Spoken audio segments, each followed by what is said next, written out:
تخيل طفل صغير نفسه في منجاية ياكلها ولكنها بتبقى سبب في وفاته، وبتبقى دي بداية لعنة لمدينة كاملة. ومن غير ما نطول عليكم يلا نشوف أحداث فيلمنا النهاردة. بيبدأ فيلمنا بطفل اسمه صدهار في طريقه للمدرسة في شجرة مانجا بتاعت جاره رنجار، فبيحاول ياخد منها واحدة لكنه كسر إزاز الشباك من غير ما يقصد، وطبعا رنجار طلع زعقله هو والأطفال اللي معاه وحذرهم علشان ما يعملوش كده تاني. بس صدهار اللي عنده 8 سنين أكيد التحذير ده بالنسبة له حاجة بسيطة، وتاني يوم طلع على السور وحاول يقطف واحدة تاني، ولكن لسوء حظه رنجار شافه وفي لحظة غضب طلع مسدسه وضربه بيه، وبتكون الرصاصة دخلت جسمه وخرجت منه، ولأن الرصاصة مش موجودة في الجثة فما بيبقاش فيه أي دليل إن رنجار هو اللي قتله. وعلشان رنجار يخفي الأدلة خالص رمى المسدس اللي ضربه بيه في النهر على أساس إن محدش هيوصل له، لكن المسدس وقع على صندوق خشب وفضل ماشي معاه لحد ما وصله للشط، ومن هناك في حد أخده. ومن هنا بتبدأ قصتنا الرئيسية. وفي مكان تاني بنشوف بنت اسمها ماثي في أول يوم ليها في بيت جوزها، حماتها بتستقبلها بطريقة كويسة وبتوصي ابنها أرفندا عليها، وبتطلب من سنبات اللي بيساعدهم في البيت يجيب لها كوباية لبن، لأن بتكون دي عادات استقبال العروسة عندهم، لكن هو بيبص لها نظرة مش مفهومة خالص وبيجيب لها اللبن، وبرضه بيبص للكوباية بنظرة غريبة.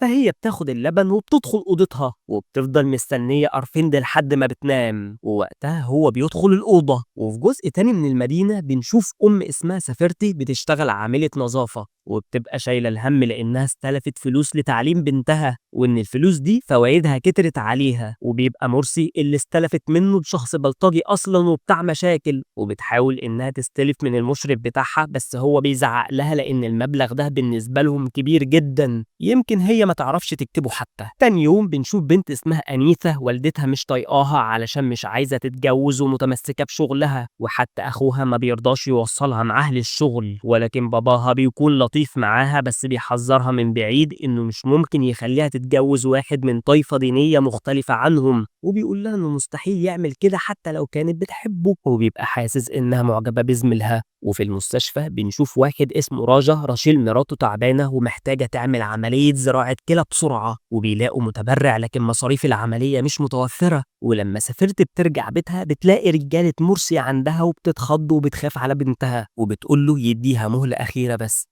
فبيديها يوم واحد وبيحذرها إنها لو ما دفعتش هياخد حقه من بنتها. وبنرجع تاني لماسي اللي صحيت من النوم مش فاكرة أي حاجة خالص ومرهقة جدا وبيبقى فيه ألم في كل جسمها، وبعد ما بتغير لبسها بتروح المطبخ لحماتها وبتقول لها ترتاح وهي هتعمل كل حاجة مكانها، وبيفضل سنباس يبص لها نظرات غريبة. أما رجا بيكون هو كمان مش عارف يتصرف في الفلوس إزاي لأنه أصلا كان بيشتغل شغل مش كويس قبل ما يتجوز راشيل، وعلشان كده أهلها رفضوه ولكن هي اتجوزته من غير إذنهم، فاتبروا منها وهي خلته يسيب الشغل خالص ويشتغل سواق. وهو بيبقى حاول يتصل بزمايل الشغل القدام ويستلف منهم لكن محدش كان فضيله، ولما راشيل شافته عرفت إنه مش عارف يتصرف فطلبت منه إنه يستلف من باباها وهو أكيد مش هيسيبها تموت، وبتقوله إنه أكيد هيدفع الفلوس، لكن هو بيبقى مش عايز يقلل من كرامتهم قدامه وبيقول لها إنه هيتصرف. وبتحاول سافرتي إنها تستلف الفلوس من أي حد لكن محدش بيساعدها، فبتلجأ لجارها ديوسي وبتطلب منه يروح معاها للشرطة، لكن هو بيقول لها إنهم مش هيساعدوها، ولما بتصر بيروح معاها وزي ما توقع بالظبط محدش بيبقى مهتم بيها، وواحد من المركز بيقول لها إنها فلوسه ويا تدفعها يا ياخد بنتها ويهرب.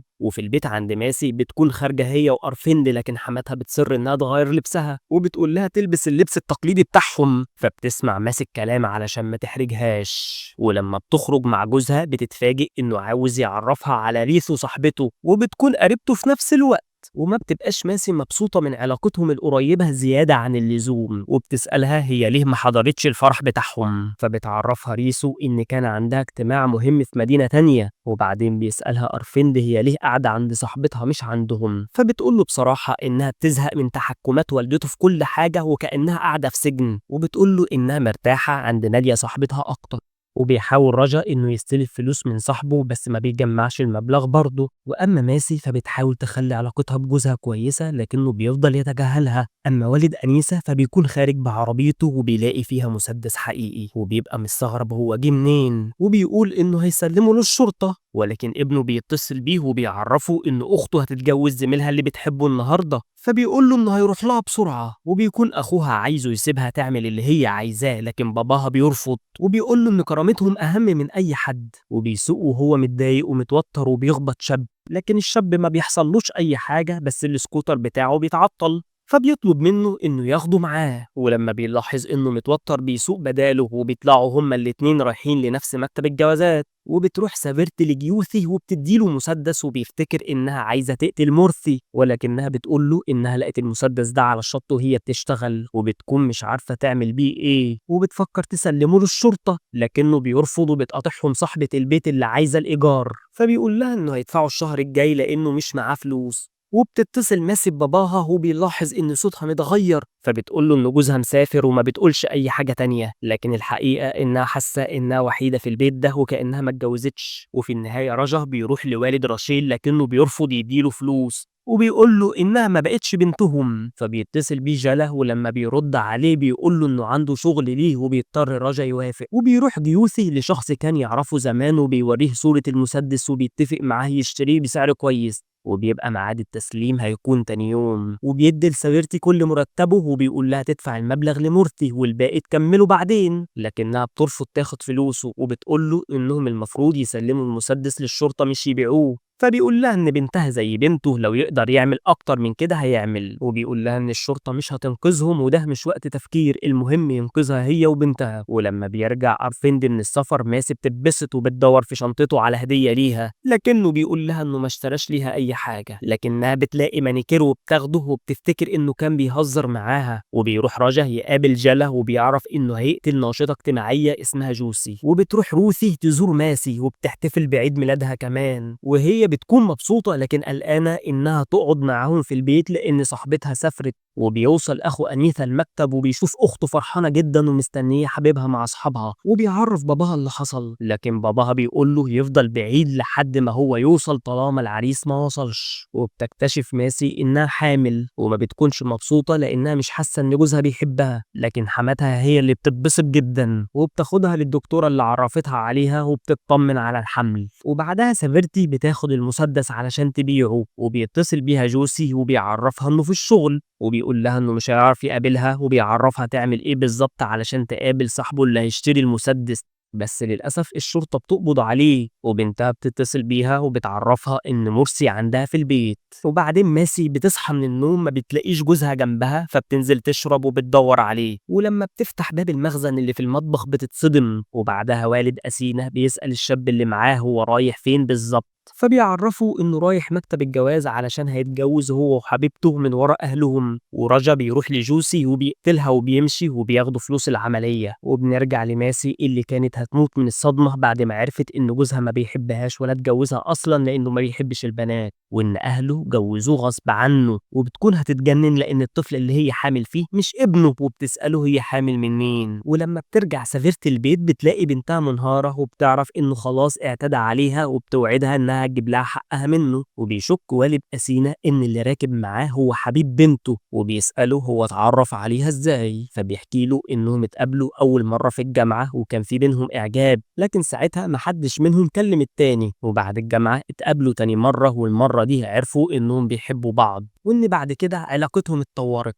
وبيكون شايف إن الحب هو لوحده كفاية ومش مهم الطوائف الدينية ولا المستوى الاجتماعي للزوجين، ولما بيوزع جلا الفلوس السواق بيبقى عايز فلوس أكتر وبيسأل مين اللي ورا العملية دي، وبيطلع مسدس من معاه وبيطلب من راجا يصلحه فبيزهق جلا منه وبيخلص عليه وبياخد الفلوس الأكتر ليه هو وبس، وبتروح ماسل الدكتورة علشان تجهض الطفل، ولما بتعرف الدكتورة اللي حصل بتعتذر لها لأنها هي اللي عرفتها على العيلة دي، وبتوعدها إنها تقف جنبها وبتطلب منها تكون شجاعة لأنها ما عملتش أي حاجة غلط، وبتقول لها إن القانون هيبقى في صفها هي، وبتترجى كارشي والدتها إنها تخرج من الجامعة ويهربوا من المنطقة لأن مرسي مش هيسيبهم في حالهم، لكن والدتها بتقول لها إنها تكمل دراستها وإنها مش هتسيب حياتها تبوظ علشان خاطر شخص حقير زيه، وبتخليها توعدها إنها تكمل دراستها. وبنرجع تاني لوالد أنيسة اللي بيتخانق مع الشاب اللي معاه وبيقول له إن الطائفة اللي بينتمي ليها هي أهم حاجة في حياته وإنها لازم تكون أولوية عنده والحب يجي بعدها لأن مفيش أسرة هتستقر والزوجين مختلفين في كل حاجة حتى الديانة، لكن الشاب بيخالفه في الرأي وبيكون شايف إن دي عنصرية. وأما رجا فبيركب العربية مع جله وبيطلب منه يديله الفلوس كلها المرة دي، وبيقول له إنه هيشتغل بيها ويعوضها له تاني لأن مراته في المستشفى ومحتاجة تعمل عملية. لكن جلا ما بيصدقهوش وبيقول له إن الفلوس دي أنت هتاخدها ومش هترد عليا تاني. فبيقتله رجا بالمسدس اللي معاه وبيحرق جثته وبياخد الفلوس. وبتكون حماة ماسي وحماها قلقانين على الطفل وبيكونوا ضربوا ابنهم لأنه قال لها الحقيقة. وبتتصل والدة أنيسة بجوزها وبتقول له إنه لازم يلغي الجوازة ويرجعها البيت وإلا هيتفتحوا في وسط الناس كلهم. فبيقفل في وشها وبيقول للشاب اللي معاه إن جوازهم أنانية، وبيقول له طالما أهلها رافضين وأهله هما كمان رافضين مستعجل ليه. فبيقول له إنها حامل في الشهر الثالث. ولما سافرتي بتشوف بنتها بتعيط وهي نايمة بتاخد المسدس وبتقرر تنتقم لها. وبيروح رجا المستشفى علشان يدفع الفلوس بسرعة. ولما ماتت بترجع البيت حماتها بتضربها علشان حكت سرهم للدكتورة. ولما بيشوفوا الأوراق اللي بتثبت إنها أجهضت الطفل بيضربوها أكتر. وحماتها بتقول لها إنها لازم تخلف ولد يشيل اسمهم ويورثهم، وبتقول لها بعدها تمشي أو تعمل اللي هي عايزاه. ولكن ماسي بتقول لهم إنهم مرضى وإنهم لو عاوزين طفل ممكن يتبنوا أي واحد. وبتقول لهم إنهم اختاروا الأسهل واختاروا إنهم يدمروا حياتها، لكن كل ده ما بيفرقش معاهم. وبيقولوا لها إن مفيش طلاق لأنهم مش هيفضحوا ابنهم. وبيكون حماها هيضربها تاني، ولكن أرفند بيوقفه وبيقول له إنها ما غلطتش. ولما بيقول له إن هم الغلطانين بيضربوا. وبعدها بتاخد ماسي شنطتها وبتطلع أوضتها. ولما بيروح رجا يقابل الدكتور علشان يدفع الفلوس، الدكتور بيقول له إن العملية خلاص مش هتتعمل، فبيخاف لحسن رشيل تكون ماتت.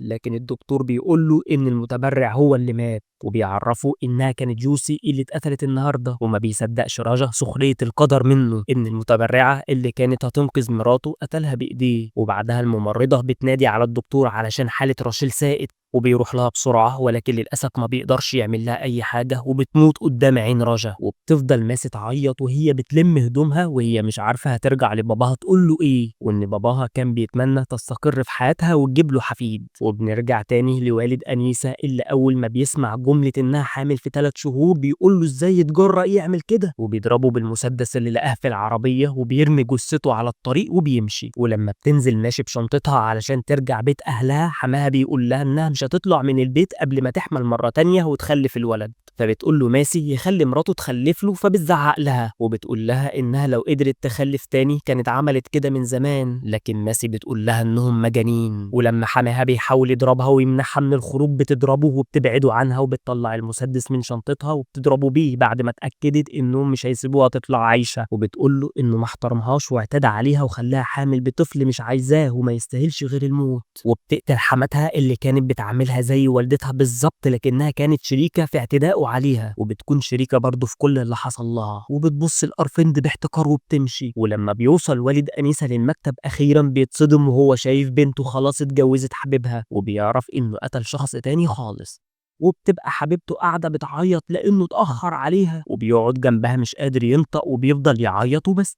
وبيفضل رجا ماشي وهو مش حاسس بنفسه وبيركب العربية وبيفضل يعيط وبيكون هينتحر، ولكن المسدس بيبقى فاضي. وبتوصل الشرطة المكان بعد ما اكتشفوا إن هو اللي قتل جوسي. ولما بيرفعوا عليه المسدسات علشان يسلم نفسه بيرفع هو كمان المسدس اللي معاه علشان يقتلوه، فبيضربوه بالرصاص. وبعدها بيكتشفوا إن المسدس كان فاضي أصلا، وبيكون جزاؤه إنه يموت بنفس الطريقة اللي قتل بيها واحدة بريئة. وأما سافرتي فبتاخد المسدس وبتتصل بجوسي وبتترجاه يهتم ببنتها لأنها مش هترجع البيت تاني. وبتروح لمكان مرسي اللي ما بيكونش ندمان على اللي عمله، وبيضحك قدامها وبيقول لها إنه مستني فلوس. فبتطلع المسدس وبتقتله. ولما رجالته بيسمعوا صوت الرصاص بيدخلوا، واللي بيحاول يقرب لها منهم بتقتله هو كمان. وبيجي جوسي وبيقتل الباقيين وبيقول لها انها مش هتقدر تستحمل السجن، وبياخد منها المسدس وبيقول لها تمشي هي. ولكن واحد من رجالة مرسي بيبقى مبسوط خلاص انه مات، وبيبقى مبسوط اكتر انه هياخد مكانه، وبيقول له يمشي وهو هيهتم بكل حاجة. وبياخد الجثة وبيرميها في البحر.